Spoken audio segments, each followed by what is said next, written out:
Bonjour à tous, je vous propose aujourd'hui un tirage pour un petit peu voir qu'est-ce qui bloque en ce moment pour vous à un certain endroit, dans un domaine justement.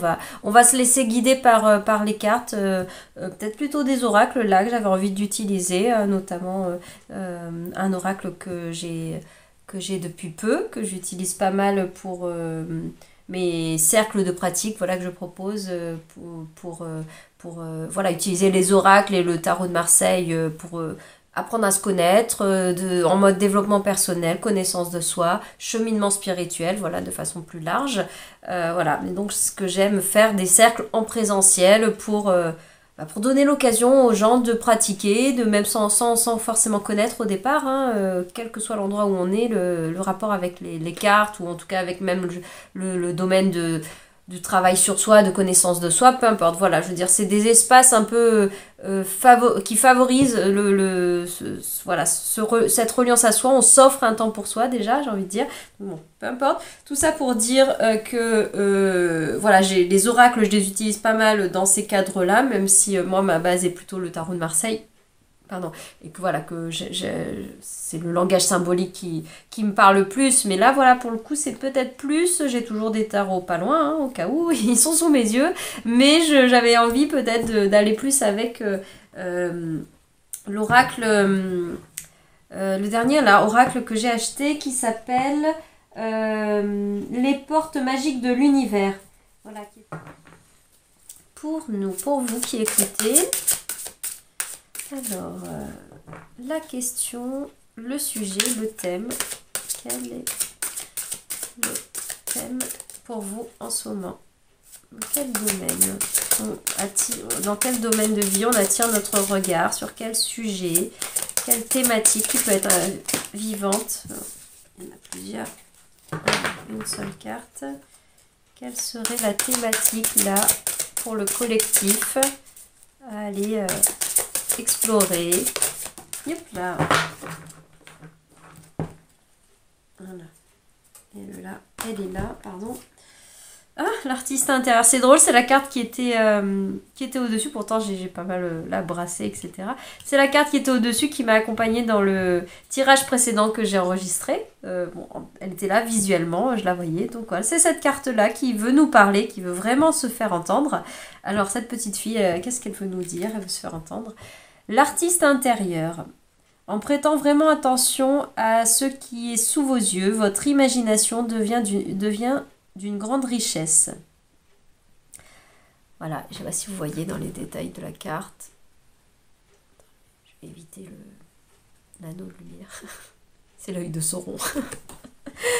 On voit dans les nuages des formes, là, notamment une licorne, mais c'est ce principe de ce mot que j'aime beaucoup, hein, pareidolie, c'est le nom que j'ai donné à ma chaîne, à mon auto-entreprise, à mon activité de façon large. Une pareidolie, c'est le principe même, c'est le phénomène de voir un signe connu, un signe familier dans des formes a priori abstraites, notamment dans la nature, les nuages, les arbres, les pierres, une trace que peut prendre, je sais pas, une trace de calcaire, de roche, de tout ce que vous voulez, enfin voilà, et puis même plus artificiel, peu importe, c'est de voir, de distinguer une forme qui vient nous faire un signe, un sens, qui nous fait un clin d'œil, quoi, où on voit comme un animal, notamment une présence des fois quelque chose qui est vivant aussi, comme un arbre, je veux dire, qui a déjà sa présence, mais on voit vraiment se distinguer un visage, quelque chose. Et là, cette enfant, c'est ce qu'elle fait en fait. Elle est en tout cas immergée au milieu de la nature. Et alors, est-ce que c'est son imaginaire, littéralement, on voit ce nuage comme son imaginaire qui crée tout un univers de licorne, de magie, là il y a la lune qui veille, mais une lune avec un visage, voilà, peut-être une imagerie très comment dire, où on personnifie, comme on anthropomorphise en quelque sorte la lune, etc. On lui met un visage, mais bon, est-ce que c'est symbolique ou est-ce que c'est l'imaginaire de cet enfant? Est-ce qu'elle a vu des formes dans un brin d'herbe, dans des pétales de fleurs et ça l'a embarqué à s'imaginer une histoire, etc., à se projeter, à vivre une aventure, où elle voit la petite chenille qui passe et du coup elle s'imagine toute une histoire, tout un conte que pourrait vivre ce petit personnage. Enfin voilà, c'est se laisser porter par cette part-là. Et ça, on l'a tous en nous, même si des fois il est bien bâillonné, on n'a pas l'impression d'y avoir accès à notre part créative qui va être reliée à ce que on va souvent appeler l'enfant intérieur. Mais dans l'image, parce que c'est sûr que dans l'enfance, a priori l'enfance est plus reliée à sa créativité, à sa spontanéité. Il y a moins de filtres, en tout cas, a priori, en théorie, extérieurs du mental, qui viennent avec l'adulte, avec la vie, avec les interactions avec l'entourage et la vie, quoi, tout simplement, qui font qu'on vient un peu obstruer, on vient un peu camoufler, couper avec ces parts-là d'imaginaire, hein, qui fait qu'on rêve, qu'on s'invente des histoires hein, dans l'enfance. Alors c'est de ça dont on nous parle. Alors donc, j'ai envie de dire, dans quel état est votre enfant intérieur, ou en tout cas, quel est votre rapport à l'imaginaire, à la créativité? Est-ce que vous vous l'autorisez déjà, tout simplement? Est-ce que vous y avez facilement accès? Est-ce que vous avez envie d'y avoir davantage accès ou pas? Que ce soit sur un côté Là, je sors un peu de l'intitulé de la carte, mais que ce soit dans l'enfance, dans le sens de plus de légèreté, comme le côté aérien, plus de spontanéité, un peu moins de sérieux, un peu moins adulte, quelque chose comme ça, sans pour autant être dans l'idée de la créativité et de créer quelque chose de cet ordre-là, mais juste de se sentir plus léger, plus spontané, peut-être plus naïf, plus candide, comme un enfant sur certains plans, ce qui ne veut pas dire qu'on basculer dans le total inverse, mais qui nous sortirait peut-être de certaines lourdeurs de nos vies. Ou alors est-ce que c'est vraiment sur un côté très créatif, artistique même peut-être, ou ça peut être créatif au sens, la créativité n'est pas toujours artistique au sens esthétique, au sens qu'on l'entend plus de la peinture, de l'écriture, de tout ce que vous voulez. La créativité c'est aussi au travail, je veux dire on crée nos outils, on produit un document, on est dans la création, dans l'action, on produit quelque chose, voilà, être plus productif, quoi, tout simplement. Est-ce que c'est quelle part de cette carte-là, de cette énergie de créativité, d'enfance, de légèreté, d'imagination, d'artiste peut vous parler en ce moment? On va aller regarder un petit peu une carte qui vient se présenter un petit peu en obstacle, en blocage. Qu'est-ce qui empêche peut-être pleinement de se relier à cette part-là de vous? Alors, qu'est-ce qui bloque? Qu'est-ce qui empêche? Qu'est-ce qui entrave peut-être? De laisser libre cours à votre créativité, d'écouter les messages de l'enfant, de la spontanéité. Ou si certains, par exemple, sentent, ou alors qu'ils ont, par exemple, qui sentent qu'ils pourraient entendre, voir, ou tu vois, dans ces sens subtils, mais que vous êtes tout le temps à dire oui mais j'entends pas mes guides, ou je vois pas là les paroles d'Oli dont elle parle, etc. Les signes, les machins, les formes dans des cailloux, dans des machins, moi je les vois pas, etc. Ou si c'est plutôt de l'ordre de la clairaudience que pour X raison vous êtes sur cette piste-là et que vous dites oui mais j'entends pas, je voudrais entendre, etc. Ou peu importe, voilà. Ce genre de choses, ça peut aussi vous parler. Qu'est-ce qui fait que vous n'y accédez pas? Alors, pour le collectif, les messages, qu'est-ce qui fait qu'on a du mal à lui laisser de la place, en tout cas? Même si des fois on a pu y goûter, y accéder, est-ce qu'on lui laisse beaucoup d'espace?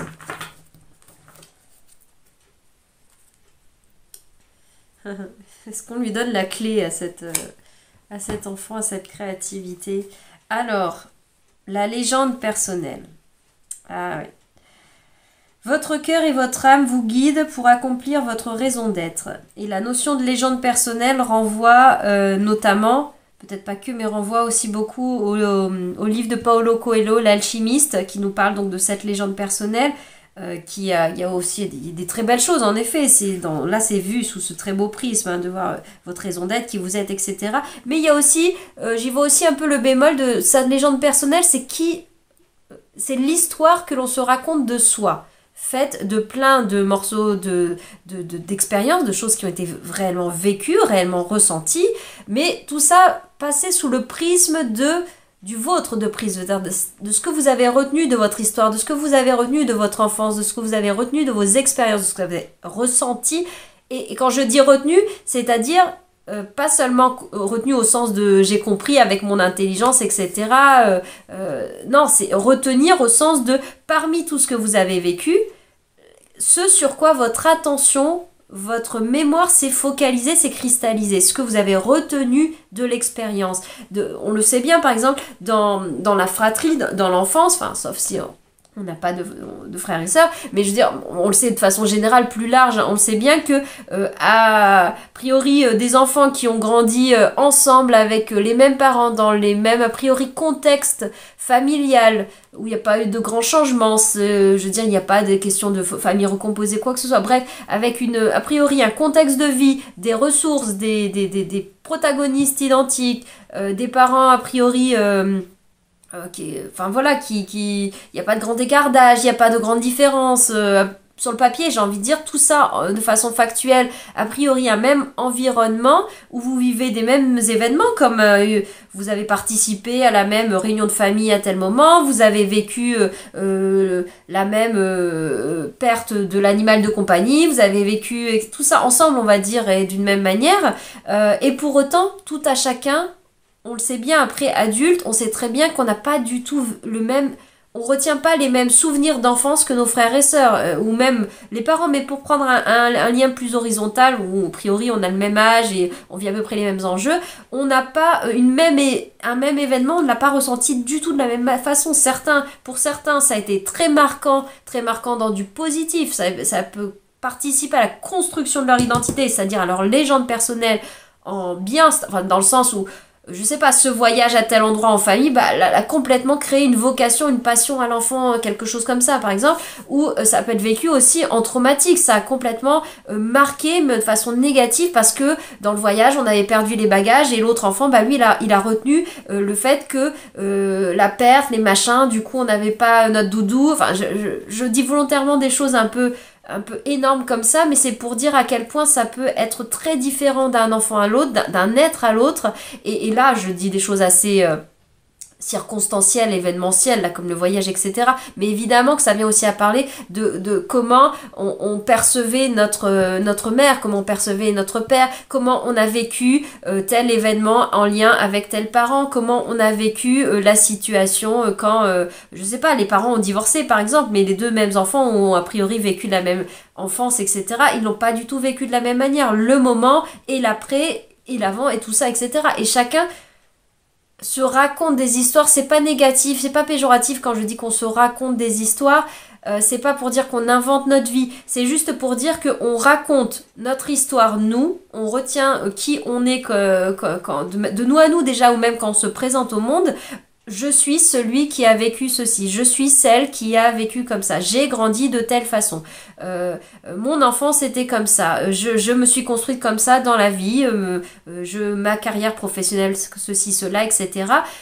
Mais vous avez retenu des choses et vous mettez comme des projecteurs, c'est comme vous êtes le metteur en scène, vous êtes le scénariste et le metteur en scène, et vous allez choisir comment mettre en scène, raconter cette histoire cette histoire très vraie, très authentique. Je ne retiens rien à tout cela dans la notion de légende personnelle, justement, mais on se construit par des prismes. On va peut-être beaucoup se construire, notamment sur une blessure. On va peut-être beaucoup se construire, ou en tout cas sur une grande réussite, par exemple. On a une grande fierté d'avoir accompli ça de façon professionnelle, et c'est très bien, mais... Si on s'identifie, si on se définit, on se présente tellement comme ça, à quel moment on ne s'enferme pas dans sa propre légende personnelle, dans son propre livre, histoire, soi, et à quel moment on ne s'autorise plus du coup à être tout à fait autre chose, à être la page blanche déjà aussi, à être quelque chose ou quelqu'un qui ne correspondrait pas au stéréotype, un peu, j'allais dire l'archétype, mais non, c'est presque plus stéréotype qu'on s'est construit d'une personnalité, je sais pas, je vais dire n'importe quoi, sage, ou au contraire très impulsive, de quelqu'un qui fonce, de quelqu'un qui a peur de tout. Bon, tout ça, c'est très clivant, je fais exprès, mais c'est pour dire à quel point on se définit d'une manière, on se présente à la vue de notre histoire réelle et vécue. Hein. Je ne dis pas qu'on invente, qu'on se présente de façon factive, qu'on pense un masque complètement fictif de nous-mêmes, ou qu'on voudrait paraître comme ceci, comme cela, mais même en toute honnêteté, en toute sincérité avec nous-mêmes, on se présente, on retient, on a même sans le vouloir, hein, c'est pas seulement ce que l'on filtre, hein, notre inconscient, est passé dans le prisme du conscient, ne passe dans le prisme du conscient que ce qui passe dans ce prisme-là. Et cette frontière, elle n'est pas la même pour d'autres personnes, on l'a dit, mais donc du coup, on voit bien qu'il y a des choses qu'on a filtrées. On n'a pas voulu voir qu'à un moment donné, bah oui, on a aussi été l'enfant colérique. On veut pas voir aussi que, oui, mais on a aussi été, je sais pas, quelqu'un qui se définit par beaucoup de notions de force, de courage, de très yang, hein, peut-être des hommes, des garçons vont se retrouver là-dedans, mais pas que, hein, ça peut parler à tellement de femmes qui ont pu être accompagnées, enfin voilà, où on sentit l'appel à se définir davantage comme ça, et du coup vont renier le fait de ressentir des émotions. Ah bah non, moi je m'effondre pas, non, moi c'est bon, le côté machin, et on met un verrou là-dessus, et on veut pas vraiment se définir comme quelqu'un qui a beaucoup d'émotivité, beaucoup de sensibilité, qui a ça. Non, c'est pas vrai. Moi, je me définis par ça. Et donc, ça paraît antinomique, le courage avec une hyper-émotivité, par exemple. Et du coup, on coupe, comme si on élaguait les branches de l'arbre pour garder que ce qui correspond à la légende personnelle, justement, à l'identité de qui l'on est. Je reviens bien sur le fait que le tronc, l'arbre, il est vrai. C'est votre expérience, c'est ce que vous avez vécu. Vous ne vous inventez rien, mais vous avez peut-être retenu ou remanié ou agencé les choses de la façon très inconsciente la plupart du temps, de la façon qui correspond à votre identité. Et ça, c'est en plus, j'ai envie de dire, c'est l'ego, le mental qui pilote tout ça, mais c'est le mode d'amour, c'est le mode d'auto-préservation, c'est pour maintenir notre cohérence et notre identité. L'ego, le mental, si on veut voir ça comme ça, enfin comme ça, si on veut le nommer comme ça, il a à cœur de créer de la cohérence. Il a peur de ce qui est incohérent dans notre système, de ce qui ne fait pas sens, de ce qui dénote avec les choses. Donc l'expérience qui va venir dénoter, on considère, par exemple dans notre sphère sentimentale, relationnelle, comme toujours la personne aimante, douce, etc., avenante, etc., qui est très calme, passive, communication non violente, etc. Et on ne veut absolument pas se souvenir qu'on s'est parfois mis dans des rages folles, qu'on a été très injuste. Si on a à cœur, par exemple, justement, ce sentiment de justice et d'équilibre, à des moments, on a été cruellement injuste dans la forme, en tout cas, mais parce que ça avait dépassé des bornes, certainement. Hein. Je remets pas en question la légitimité et le bien fondé de ça. Mais nous-mêmes, on n'a pas très envie de se voir comme ça. On n'a pas très envie de nous-mêmes de se rappeler ça. Ça, on le met un petit peu sous le tapis, on le met un peu de côté. Alors là, je parle déjà de quelque chose dont on a plus ou moins le souvenir, plus ou moins conscience. Mais il y a aussi toute cette strate, qui est encore plus profonde et elle qui n'est même pas à la lumière de la conscience. Hein. Mais ça fait partie quand même de l'équation de qui l'on est et qu'une part de nous, le filtre, n'a pas laissé passer parce qu'on n'a pas envie de se laisser définir comme ça. Mais voilà, quand on chemine notamment en conscience et sur un plan spirituel, en fait, on découvre en fait qu'on est tout. On est tout, on est absolument tout. On est tout et son contraire. Donc on est toutes les parts qu'on veut bien voir de lumière, mais on est aussi l'ombre. Et des fois, on voit beaucoup les aspérités, l'ombre, les défauts, les failles, les brisures, etc. Mais on comporte aussi la lumière qui est contenue dans l'ombre. Voilà, bon, mais ça, c'est pas évident parce qu'il faut avoir cheminé et puis il faut ne plus être dans la blessure, il faut plus être dans une forme de déni, d'une part, mais en plus, il ne faut plus être à vivre de la blessure, de l'émotionnel, de ce qui a été traversé. Pour entendre, pour de soi-même arriver à ce niveau, à comprendre ça. C'est pas seulement de l'entendre d'une personne comme moi, là, de l'extérieur vous dit ça comme une vérité, et absorbez-le, assimilez-le et prenez ça pour vrai. Non, c'est une expérience que vous ferez, que vous faites, lorsque vous cheminez et que vous vous rendez compte que ça n'était pas que ça. Il y avait bien plus, en fait. Voilà, oui, il y a aussi l'ombre et la lumière en moi. Bon, je suis partie loin sur la légende personnelle, mais c'est ce qui peut blesser, enfin pas blesser, pourquoi je dis blesser à plusieurs reprises, en tout cas ce qui peut empêcher peut-être que cet enfant intérieur, si on voit ça comme une image, une part de nous souffrante qui est l'artiste intérieur, l'enfant créatif qui a envie de s'amuser, qui a envie de jouer, qui a envie de créer, qui a envie de s'exprimer, qui a envie de ne pas forcément être cohérent, qui a envie de faire des choses pour rien, qui a envie de faire des choses parce que c'est beau, parce que ça lui fait plaisir, ou même si c'est moche, je veux dire dans l'esthétique, je veux dire qui a envie de foutre de la peinture partout, et on s'en fout de savoir si c'est le critère esthétique ou pas, ça l'amuse, ça lui fait du bien, ça lui fait du bien de toucher la peinture, ça lui fait plaisir aux yeux, ça l'éclate d'en envoyer partout. Voilà, on s'autorise peut-être pas ça. Qu'est-ce qui fait qu'on s'autorise pas ça? C'est comment on se définit, notre identité, notre légende personnelle. Notamment peut-être sur le côté de l'enfant, on se définit peut-être comme très adulte, très sage, très posé, ou alors très rationnel, même dans un côté artistique. Je veux dire, on pourrait avoir accéder, on pourrait s'autoriser à aller vers une part de créativité, mais de la façon qui correspond à notre légende personnelle. C'est-à-dire, si c'est une façon bien structurée, précise, etc., c'est comme ça. Si on se définit comme le contestataire, parce que c'est une autre manière de se définir, hein, ça n'est pas que... Voilà, il y a plein de façons de se définir. Si on se définit comme le rebelle, l'alternatif, le machin, et bah du coup, on va s'autoriser une part de créativité qui n'est que en controverse. On va que aller à la confrontation, que aller à ce qui va choquer, dénoter, différent, forcément complètement en dehors des normes et des normes ou de ce qui se fait. Et bien, on va complètement mettre de côté cette petite part en nous qui dit oui mais moi je sais que c'est très très conventionnel, que plein de gens en font, mais moi j'aimerais bien faire de l'aquarelle en fait, tout simplement. Un peu comme tout le monde, tout le monde, comme beaucoup de monde, etc. J'ai pas toujours envie de faire des dessins controversifs, j'ai pas forcément envie de dénoncer des choses. Là, je surfe sur le côté rebelle, etc. Par exemple, et ça peut être d'un autre côté, le côté sage. Et là, l'enfant sage, j'ai dit, mais moi, j'ai envie d'être en rage, hein, j'ai envie de faire à la façon de Jackson Pollock et d'en envoyer partout. Et il y en a marre d'être l'artiste version carte postale, justement, aquarelle, etc. Enfin, c'est moi qui fais un cliché, hein, désolé, je veux pas mettre de jugement dans tout ça, mais c'est juste pour montrer les clivages et les auto-jugements et les auto-limitations qu'on se met. Et là, on nous le montre sur la partie créative. Et sur la partie aussi de légèreté, de spontanéité de l'enfant. Hein. Voilà, c'est ça qui vient nous empêcher un petit peu de le vivre, de l'être. J'ai envie de dire, hop, ouais, je peux monter en fait. J'ai de la place. Qu'est-ce qu'il y avait d'autre? Parce qu'elle a sauté, même si j'en voulais qu'une. Elle a quand même bien sauté toute seule. Et après, donc, la précieuse lignée. Ah, bon, bah, on a parlé de qui on est, de notre identité, qui est composite de toutes nos expériences, hein, pas que l'enfance, etc. Mais là, on a un zoom supplémentaire qui vient quand même nous dire d'où on vient, nos racines, notre lignée, le transgénérationnel, notre famille, au sens général. C'est pas pour blâmer, c'est pas pour envoyer la faute là-dessus, mais il est évident chez tout le monde, pour tout le monde, que d'où on vient, notre famille, nos racines, et même quand on n'en a pas. Et ça nous définit beaucoup, justement. On a une branche coupée, comment dire, on ne sait pas d'où l'on vient, etc. Ça nous définit énormément. On se définit beaucoup par cela. Par j'ai grandi tout seul, par ceci, par cela, par père absent, par mère je sais pas quoi, ou tout ce que vous voulez, ou je me définis par et c'est très vrai aussi, je veux dire, par l'enfant unique, ou par l'enfant au milieu d'une grande fratrie. Je me définis beaucoup par le fait, comment dire... d'être l'enfant qui a réconcilié le couple. Enfin voilà, ce genre de mémoire, même si on n'en a pas conscience, hein.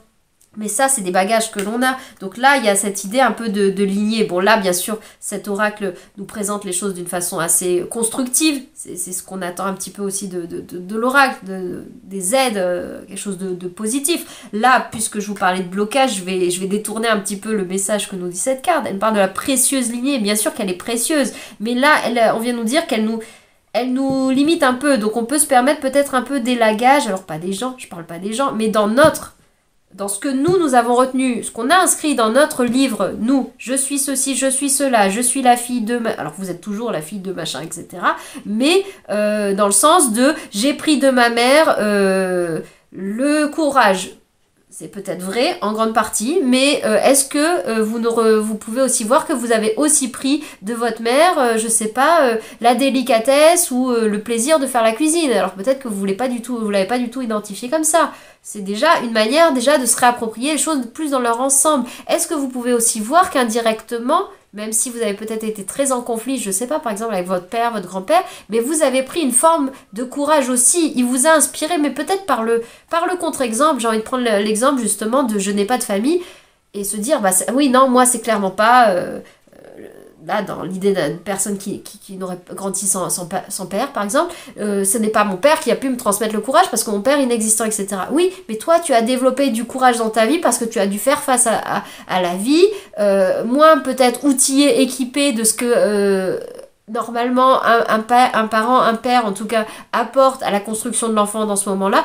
Et du coup, tu es allé d'autant plus te relier à la notion de courage dans ta vie, dans ta forme de résilience. Le courage, tu l'as développé sous une autre forme, c'est peut-être, voilà, c'est d'autres situations qui te l'ont apporté, mais t'es bien allé toucher la notion de courage, et on pourrait même dire que t'es peut-être allé toucher la notion de courage liée à ton père, alors même que pour toi, ton père, tu l'associes à la lâcheté, au manque de courage de peut-être d'avoir assumé une famille. Voilà, dans un exemple hein, qui est impersonnel, là, je le précise, mais c'est juste pour donner une image forte. Vous voyez, on s'en inscrit dans notre livre, nous, certes des choses qu'on valide, qu'on dit, ah bah tiens, j'ai pris telle qualité de mon père, j'ai pris telle qualité de ma mère, et aussi dans ce qu'on rejette. Ah oui, non, ça, machin de mon père, ça, machin de ma mère, ça, machin de la lignée. Dans la famille, on est tous ingénieurs, machin, de père en fils, blablabla. Bon, peut-être plus à cette époque. Mais élargissons un petit peu, mais on a quand même des grandes lignes dans nos lignées. Il y a des lignées plutôt de manuel, des lignées plutôt où on valorise l'intellectuel. Bon, même si maintenant on s'autorise à beaucoup de variances, etc., on est quand même un petit peu engrammé, embourbé dans des choses qui viennent du passé. Si on s'autorise pas d'être le seul artiste de la famille, c'est peut-être justement, c'est peut-être parce que c'est pas du tout courant. Et si au contraire on est dans une famille d'artistes, c'est peut-être un petit peu difficile d'être celui qui a envie d'être tout simplement comptable, fonctionnaire, tout simplement, il n'y a rien de péjoratif, je veux dire, mais qui n'est pas justement dans le moule familial qui se voudrait pour le coup être des artistes. Et là, je voudrais juste être autre chose que artiste, mais qui semble très loin en termes de créativité de tout ça, très sociétal, très factuel, très tout ce que vous voulez. J'ai envie d'être prof de maths, c'est peut-être très très loin de l'idée de l'artiste ou du philosophe ou quoi que ce soit. Il y a une tendance à on fait pas d'études dans la famille et vous êtes le seul ou la seule peut-être qui a eu envie, enfin qui... J'imagine pas trop que là vous m'écoutez, vous êtes en âge de faire des études, et peut-être, mais où vous avez fait, ou vous n'avez pas fait, peu importe le sens ou le contresens. Ce que je veux vous dire, c'est qu'on se définit beaucoup par ce qui a constitué et qui n'a pas constitué, qui a été blessant, notamment par le manque parfois, dans notre histoire. Et là, notamment, on nous parle beaucoup dans notre lignée. Et des fois, c'est pas des choses que nous-mêmes nous avons vécues dans notre enfance, mais des choses qui ont été vécues par des gens de notre famille, de notre lignée, et on porte le bagage quand même. Vous voyez, le bagage énergétique. Par exemple, vous n'avez peut-être pas, vous, personnellement, vécu le fait, je sais pas, de devoir de perdre un enfant en couche ou d'avorter ou quoi que ce soit. Enfin, je dis des choses fortes là sur le féminin et sur la maternité. Mais pour autant, vous pouvez avoir une mémoire lourde par rapport à ça. Et vous le savez peut-être pas, mais peut-être que en creusant un peu, en remontant dans les lignées, etc., vous découvrez que plusieurs personnes dans la famille ont vécu le deuil de la perte d'un enfant, sur ce même thème, je veux dire, voilà, on porte des choses qui nous entravent. Bon, je suis désolée parce que je m'éloigne du cœur de l'idée de l'artiste, mais ça, c'est à vous d'aller voir ce qui, dans votre histoire personnelle, dans vos lignées, le bagage, l'héritage, le cadeau aussi de la lignée, qu'est-ce qui fait que vous vous bridez? Une part de vous ne s'autorise pas à laisser parler le côté artistique ou le côté très spontané, le côté très léger. Est-ce qu'on vient d'une famille où tout est très sérieux, très structuré, très pragmatique, on assure nos arrières, là j'ai l'image de on travaille la terre, mais c'est peut-être un peu désuet de prendre cette image-là, mais encore, bien sûr qu'il y a encore des agriculteurs, je veux dire, mais à une époque, voilà, il y avait ce côté-là, et on s'autorise pas du tout à être justement un artiste qui, du coup, vit selon le bon vouloir des mécènes, etc., à une autre époque, qui vit d'amour et d'enfer, ou qui vivote, justement, qui n'est pas du tout qui peut même galérer, concrètement, dans la matière, etc. C'est pas ce que je souhaite, mais ce que je vous souhaite, mais c'est juste pour donner le contraste, voilà, entre des fois les messages de valeur et même d'expérience des uns et des autres, ou des familles par exemple qui ont dû quitter leur pays et aller s'implanter dans un autre pays. Donc on a une mémoire de migration, on a une mémoire quitter des racines, etc. Et du coup, ça peut engrammer d'autres notions, des notions de travailler dur pour se refaire, pour se reconstruire de zéro. Et peut-être que du coup, on s'autorise pas dans nos vies de se dire, ah bah, j'ose pas quitter un travail qui est pourtant très sécure, etc. Parce qu'en fait, j'ai envie d'aller vers quelque chose, un métier très artistique, où j'ai envie de tenter l'aventure de monter mon auto-entreprise. Même s'il n'y a pas un côté artistique, dans le sens de la spontanéité, de j'essaie, j'y vais, machin, je suis mon élan, je suis mon envie. On n'ose pas faire ça, mais parce qu'en fait, il y a tellement peut-être une mémoire familiale sur le dur labeur, sur le fait que qu'on a dû tout rebâtir de zéro, qui a peut-être un héritage familial, dans le sens peut-être un commerce familial qui est transmis, etc., qui est la base, qui a été créé peut-être par les parents, et du coup, bah, on n'oserait pas venir dire que, bah non, en fait, notre élan, il n'est pas tant à continuer, on l'a peut-être fait pendant 10 ans, 20 ans, à continuer le commerce familial, mais en fait, non, on a envie de décrocher de ça pour faire toute autre chose, quelque chose qui correspond plus à nos couleurs, et c'est très dur, ces choses-là, parce que c'est comme si ça vient nous toucher à un endroit on a l'impression de ne plus être, pas légitime, on a l'impression de déshonorer, de manquer à notre, d'être ingrat, que j'ai pas le bon mot qui vient là, voilà, c'est des fidélités familiales. Ça vient nous toucher sur nos loyautés. Voilà, c'est plus ça même. Nos loyautés très inconscientes des fois, nos loyautés à ce d'où on vient. Et d'ailleurs, ça peut être au-delà de la famille, plus loin, etc. Même ça peut être une loyauté à une tranche de vie que vous avez traversée, pas comment dire, à vous-même, une loyauté à vous-même, mais à celle ou celui que vous avez été plutôt dans le passé. Est-ce que vous êtes encore cette personne-là? C'est un autre débat. Est-ce que voilà, vous avez galéré parce que vous avez dû, je sais pas, un divorce difficile, etc., tout repartir à zéro, etc. Vous avez galéré, vous en êtes sorti de cette façon-là, et vous avez acquis une certaine stabilité, sécurité, protéger vos enfants, etc. Tout ça, enfin j'imagine, je dis des choses comme ça. Et bien là, il y a un truc, une loyauté à vous-même qui dit, mais je n'ai pas le droit de m'autoriser à envisager de me lancer dans une carrière artistique, là maintenant. Je me sens pas légitime à faire ça, vis-à-vis de même moi-même qui m'en suis sortie, etc. C'est pas pour tout foutre en l'air. Enfin voilà, ce genre de choses. Je dis pas que ça veut dire go, allez-y et lâchez toutes les sécurités, machin. C'est pas ce que je dis, c'est pas ce que disent les cartes non plus. C'est juste l'invitation à aller voir ceux qui nous limitent. Et notamment ceux qui nous limitent dans notre bagage identitaire, d'où l'on vient, ceux qu'on continue de valider dans notre valise, qu'on emporte avec nous, c'est moi, c'est mon identité, ce sont mes valeurs et je continue de les maintenir. Il y en a peut-être encore plein qui sont tout à fait les vôtres, celles de maintenant, et peut-être que certaines, en fait, elles appartiennent à une version de vous qui n'est plus actuelle. La version de vous qui a vécu le traumatisme du divorce et qui a dû galérer, qui s'est retrouvée peut-être, je vais prendre un truc extrême, sans logement, etc., avec ses enfants, ou je sais pas, ou tout ce que vous voulez, ou même d'un homme seul, etc., qui du coup a dû quitter le foyer familial, etc., et se retrouver dans un tout petit studio à galérer, tout ce que vous voulez. Il y a peut-être encore cette mémoire-là qui vous autorise pas à aller vers quelque chose qui vous semblerait être contradictoire avec une attitude que vous avez eue pendant longtemps et qui vous a amené à un endroit qui vous a sauvé quand même. Voilà, c'est là qu'il y a l'intelligence aussi, même du mental, de l'ego, qui maintient ce qui lui semble nous maintenir en... Bon, c'est redondant ce que je dis, mais qui veut garder ce qui nous maintient dans la sécurité, dans ce que il pense être la sécurité. Et la sécurité, selon notre merveilleux outil qui est le mental ego, c'est ce qui est connu. Le mental, a priori, ne connaît pas ce qui n'est pas encore arrivé, l'inconnu. Il a très peur de l'inconnu. Je dis il, mais en fait c'est une part de nous, hein, c'est nous-mêmes.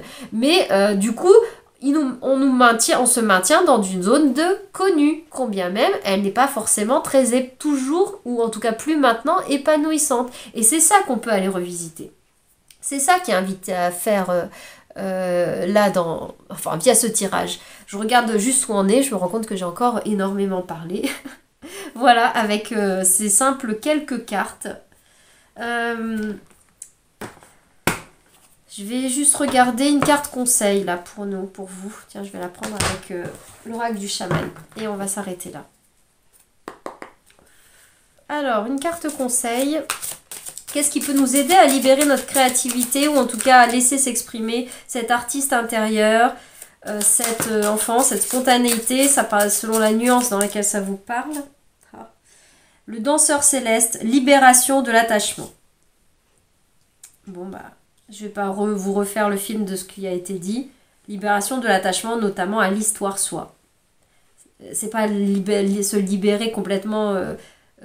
comment se détacher au sens littéral, de ne plus avoir aucun lien, de couper tous les amarres avec la famille, bien sûr que non. Mais est-ce qu'on peut lâcher l'attachement au fait que je me définis comme l'héritière de mon père sur telle valeur, sur tel machin, donc je me dois de marcher dans ses souliers, de marcher sa voie et de maintenir le cap de stabilité, de je ne sais pas quoi, qui est une très belle valeur, hein, pas de souci, mais en tout cas sous cette forme et que du coup je m'autorise pas d'autre chose. Ou au contraire, on peut avoir des loyautés dans du très négatif, hein. On peut avoir la loyauté à je viens d'une famille où on ne connaît pas l'abondance, où on vit plutôt la galère, la misère, etc.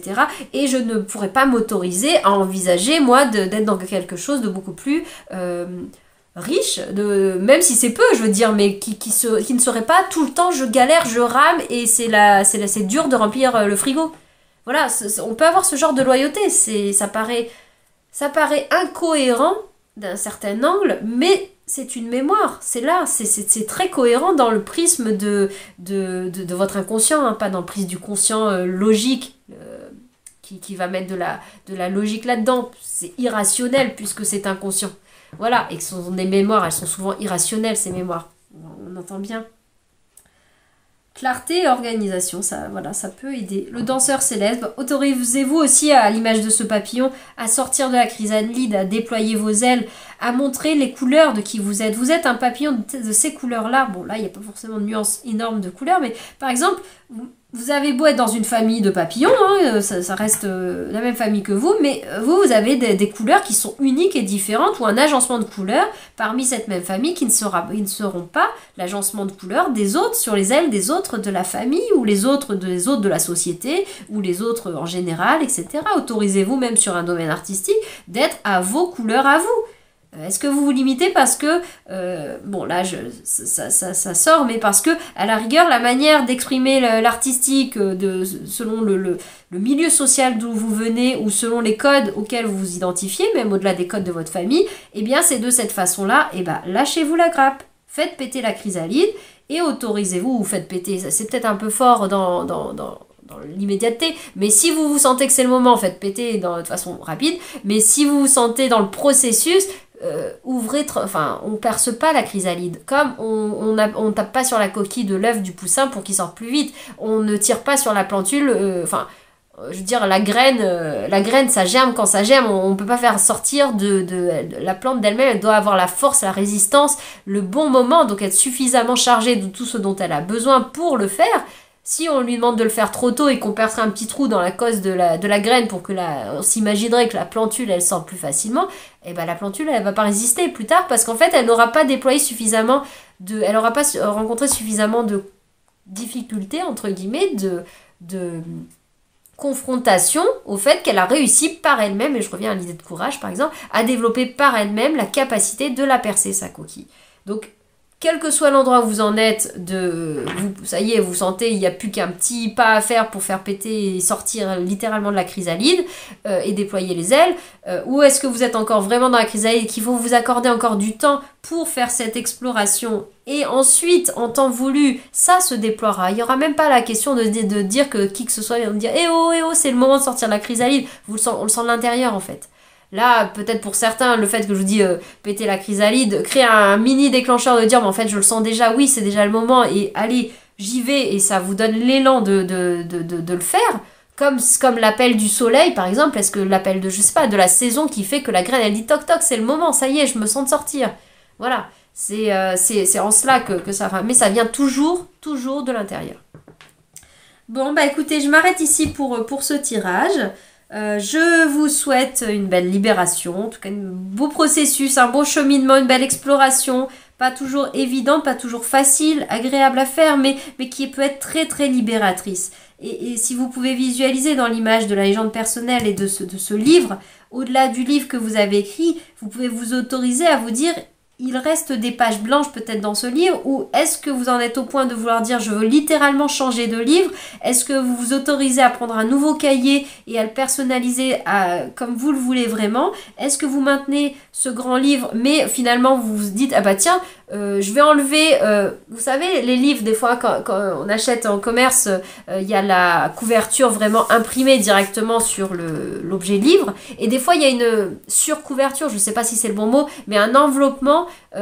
Des fois, c'est exactement la même image qu'il y a derrière, et des fois, il y a un rajout. Vous savez, il y a un petit rabat avec peut-être quelques mots sur l'auteur à l'intérieur. Enfin, peu importe. Cette image de cette espèce de surcouverture, cet emballage, ou même comme un livre scolaire, hein, où on aurait pu mettre les couvertures, ou les cahiers d'école où on remet une couverture de protection, et bah cette couverture de protection qui était peut-être orange avec des fleurs, des machins, un peu je sais pas, ou des formes géométriques, qui vous a été transmis comme ça, ou que vous avez composé au fil du temps, au fil de qui vous êtes, vous l'avez composé comme ça, vous avez fait ce patchwork là, et bien là maintenant vous pouvez vous poser la question, et c'est très créatif, processus créatif, là ce qu'on est en train de dire, vous pouvez vous poser la question, bah, qu'est-ce que je garde, qu'est-ce que je retire de ce patchwork?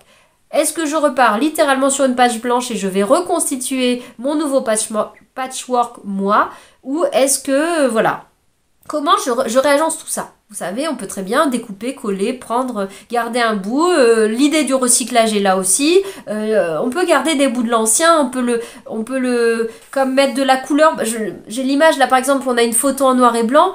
Et d'un côté, cette photo en noir et blanc, on l'aime bien, on veut la garder, enfin, mais vraiment, elle fait partie encore de nos énergies, c'est ok, mais on a envie d'aller mettre un peu de couleur, donc on va aller colorier, par exemple, le vêtement sur la photo, là, noir et blanc, là, il y a une personne, et ben vous allez lui colorer ou sur l'ordinateur, hop, une touche de couleur, et ça fait un côté un peu pop, un peu je sais pas quoi, pop art ou je sais pas quoi, où on a colorisé des zones qui a priori étaient en noir et blanc, et ça fait quelque chose de nouveau, en fait, avec une énergie de l'ancien, mais que vous êtes réapproprié. Et c'est là que vous êtes vraiment aussi créateur. C'est en vous réappropriant les choses, à vos couleurs, à votre image. Voilà, je m'arrête là parce que j'ai déjà, je pense, exprimé ça sous d'autres mots précédemment. Voilà, je vous dis à bientôt dans d'autres vidéos.